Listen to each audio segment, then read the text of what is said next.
Guys, ধন্যবাদ আপনাদেরকে। আমরা আছি এই মুহূর্তে ঠিক কটন গ্যালারির সামনে, কলকাতা মার্কুরি স্ট্রিট। আপনারা দেখতে পাচ্ছেন এখানে লোকজনের কি অবস্থা। বাংলাদেশের 2 দিনের শাটডাউনের ফলে 2 দিন কিন্তু শাটডাউন ছিল, শাটডাউন আছে বাংলাদেশে এই মুহূর্তে। সেটার প্রভাব কিন্তু কলকাতায় এসে পড়েছে, এটা আমরা দেখতে পাচ্ছি। এইখানে কিন্তু এই 9টা-10টার দিকে হাজার হাজার বাংলাদেশি কিন্তু ঘোরাফেরা করতো, এখন কিন্তু 2 দিন ধরে আসতে পারতেছে না, যার কারণে অলরেডি প্রভাব পড়তে শুরু করেছে। কেননা অনেকেই আপনার অ্যাটলিস্ট বর্ডার পর্যন্ত চলে গিয়ে কিন্তু চলে যাচ্ছে, আবার এই এয়ারে করে চলে যাচ্ছে। মোটামুটি ফাঁকা হয়ে আসতেছে কলকাতা।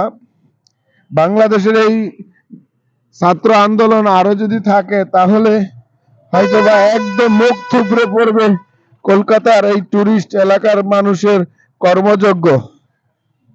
একটু দেখাই আপনাদেরকে, একদম শুনশান অবস্থা এই মুহূর্তে নিউ মার্কেটের। গাইস, এখানে আসার পরে আমরা কিছু বাংলাদেশি ভাইদের দেখতে পাচ্ছি, তাদের কাছে জানতে চাইবো এই মুহূর্তে কলকাতার অবস্থা কি, এখন কি অবস্থা বাংলাদেশের, এবং এখানে এসে কি প্রবলেম পড়ছে সেটা একটু বলুন। এখানে এসে তো এখন প্রবলেম পড়ছে হলো আপনার যে আমাদের যে টাকা নিয়ে আসছি সম্পূর্ণ টাকা শেষ।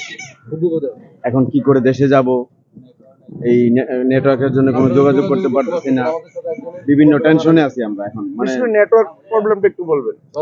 একদম সবই বন্ধ, আমরা কোনো যোগাযোগ করতে পারতেছি না, আমার এলাকায় কোনো যোগাযোগ করতে পারতেছি না বর্তমানে। এখন এই ছাত্রদের আন্দোলনটা এটা নাকি মেনে নিয়েছে সরকার? না না, মেনে নেই, কে বলছে মেনে নেই। বাংলাদেশের উন্নয়ন যে অগ্রযাত্রা, মেট্রো থেকে শুরু করে ট্রেন সব কিছু জ্বালিয়ে দেওয়া হচ্ছে, এই ব্যাপারে কি বলবেন? এই ব্যাপারে কি বলবো আসলে, এখন তো আমরা তো এগুলো বিয়ে করতে পারতেছি না, কি বলবো বুঝছেন। এগুলো তো আরো আগে হওয়া উচিত ছিল, এগুলো আরো আগে হওয়া উচিত ছিল। আপনাদের দেশে মেট্রো কত সাল থেকে চলে? 1986 সাল থেকে। 24 সালে চালু হয়েছে আমার দেশে। ইন্ডিয়া থেকে বাংলাদেশ কত দূর? মেট্রো যেতে যেতে কত বছর লাগলো? আমাদের উন্নয়ন হয়েছে, ধন্যবাদ। উন্নয়ন করছেন, ধন্যবাদ। কিন্তু এইভাবে আমাদের ছাত্র ভাইগো মাইরা ফেলাইবেন। 109 জন প্লাস ছেলে মারা গেছে এই পর্যন্ত। 109 জন বলতে চাইছেন?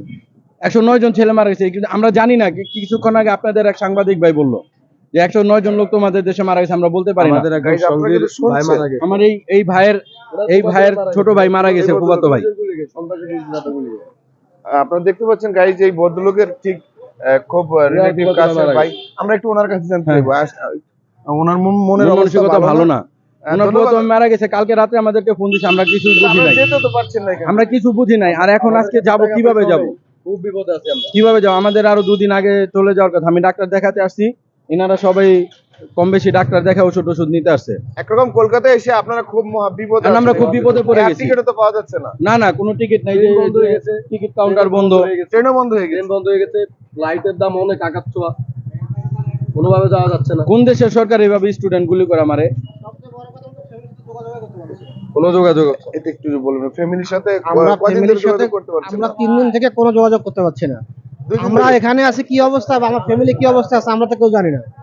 টোটালি নেটওয়ার্ক কাভারেজটা টোটালি বন্ধ। আর ফোনে আমরা কলগুলো দেখা যাচ্ছে যে মানে কথাতে বলবো, বাবা মা কি বলতেছে তারা আমাদের নিয়ে কান্নাকাটি শুরু করছে।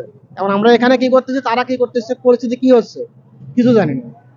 বিভিন্ন মিডিয়ায় যে খবরটা দিচ্ছে সেই হিসেবে অবস্থা ভয়াবহ। এখন আমরা এখানে কি করব বা তারা ওখানে কি করবে, এটা নিয়ে খুব মানে অবস্থা খারাপ হয়ে পড়েছে। সবচেয়ে বড় সমস্যা, এখানে আমরা তো টাকা পয়সা ক্যাশ করতে পারছি না, নেটওয়ার্ক না থাকার কারণে ব্যাংকের কার্ড পর্যন্ত রিজেক্ট হয়ে যাচ্ছে। আর বাংলাদেশের টাকা তো পড়েই যাচ্ছে এখানে। জি। আর এখানে তো আমরা যে আছি, আমরা যারা আসছে ঘুরতে 2 দিন বা 3 দিন থাকার জন্য, দেখা যাচ্ছে তার চেয়ে অতিরিক্ত সময়টা থাকা লাগতেছে। এই কস্টিংটা কে দেবে? আর এখানে আপনাদের এখানে টাকা এক্সচেঞ্জ করতে গেলে এখন ঝামেলা হচ্ছে। আর সবচেয়ে বড় কথা, ব্যাংকের তো কার্ডই অ্যাক্সেস করতে পারছি না আমরা কোনোভাবে, নেটওয়ার্কিং এর কারণে। কালকে আমি একবার শুধু অ্যাক্সেস করার পর থেকে আমার কার্ডগুলো ব্লক হয়ে গেছে। এখন আমাদের এখানে দুর্বিষহ অবস্থা। এখন যে আমরা দেশে ঢুকবো, দেশে ঢোকার পরও তো দেখা যাবে যে গাড়ি পাবো না, ট্রেন পাবো না, তাহলে আমরা ওখানে গিয়ে কি করবো? এটাই কথা। আপনি এখানে যারা আছে জিজ্ঞেস করতে, প্রতিটা মানুষের চোখে মুখে শুধু বিভীষিকা। আমি কিন্তু কাউন্টারে এখানে যারা বাস সার্ভিস গুলো দিয়ে থাকে তাদের কাছে জানার চেষ্টা করেছিলাম, তারা কিন্তু বর্ডার পর্যন্ত গ্যারান্টি দিচ্ছে, বাট বর্ডারের পরে গ্যারান্টি দিচ্ছে না। পর আমরা কি করব এবং কবে দিবে সেটা বলতে পারতেছি না।